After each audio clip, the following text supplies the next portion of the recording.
গায়ে হাত দিচ্ছেন কেন? মেয়েদের গায়ে হাত দিচ্ছেন কেন? মেয়েদের গায়ে হাত দিচ্ছেন কেন?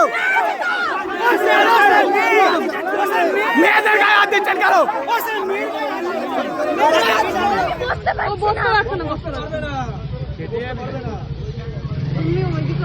ভিডিওটা করো স্কুটি স্কুটি না স্কুটি আমি বেশি বেন্ড হতে পারছি না আস্তে আস্তে যাব না ঝামেলা করছে স্টেশনে কোন স্টেশনে যাবো কোথায় যাবি ভাবি ধর ধর করছি তুই কোন দিকে যাবি না না আরামসে সিটটাকে দাও সিটটাকে ধর এই দাঁড়া দাঁড়া দাঁড়া কতক্ষণ উঠতে হবে না আপাতত আমরা উপাসনাকে এখানে নিয়ে এসেছি স্টেশনে কোনো মতে বাঘাযতীন। এর আগে ভিডিওটা আমরা দেখাবো যেখানে পুলিশ হচ্ছে আমাদেরকে মানে ধরার জন্য এসেছিল, কোনো মতে ওকে নিয়ে বেরিয়েছি। উপাসনা তুই আমাকে শুধু জাস্ট বল যে কীভাবে পুলিশ তোকে মারলো।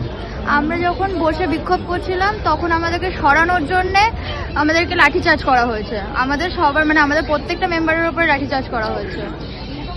আর তোর হচ্ছে তোকে কোথায় আঘাত করেছে পুলিশে? কোমরের একদম মিডল পয়েন্ট। ছেলে পুলিশ না মেয়ে পুলিশ? ছেলে পুলিশ। মানে মহিলা পুলিশ ছিল না তাই তো? মহিলা পুলিশ একদম হাতি দেয়নি কোনো কিছু। আর হচ্ছে এর সঙ্গে তোর হচ্ছে কি না তোলে যদি ম্যানেজমেন্ট থেকে তোর সঙ্গে কথা বলতে তুই কি বলবি? ম্যানেজমেন্ট? Who is management? ওদের সাথে কথা বলে কোনো লাভ নেই, ক্লাবে কথা বলবো, যা হবে ক্লাবে হবে।